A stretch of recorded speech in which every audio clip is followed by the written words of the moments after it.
করো। তো একটা জিনিস ভাবো যে আমরা যখন পড়েছিলাম তখন এই সাবজেক্টটা সম্পর্কে কিছু জানতাম না, হঠাৎ করে গিয়ে হোটেল ম্যানেজমেন্ট পড়তে শুরু করলো। আমরা একটা অসুবিধার মধ্যে পড়েছিলাম, কারণ আমরা কিছুই জানতাম না এই সাবজেক্ট। কিন্তু তোমরা ক্লাস 9 থেকে এটা সম্পর্কে জেনে যাচ্ছ।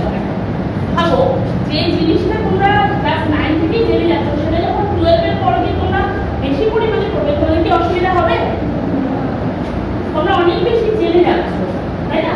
তোমরা এটা পড়ার পর ধরো ক্লাস 9 10 তো তোমরা এটা স্কোর করছোই, ভালো মার্কস আনছো। 11 12 তোমরা যদি সেম সাবজেক্টই রাখো আরো ভালো পারবে, কারণ তোমরা অলরেডি 9 10 থেকে পড়ে এসছো।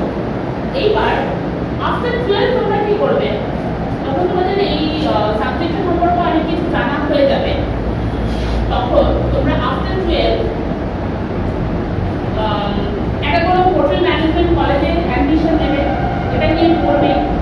3 বছর পর তোমরা, বা 3 বছর হোক 2 বছরের কোর্স এখন আছে অনেক হোটেল ম্যানেজমেন্ট কলেজে, 2 বছর পর তোমরা একটা কোনো ভালো হোটেলে জব পাবে।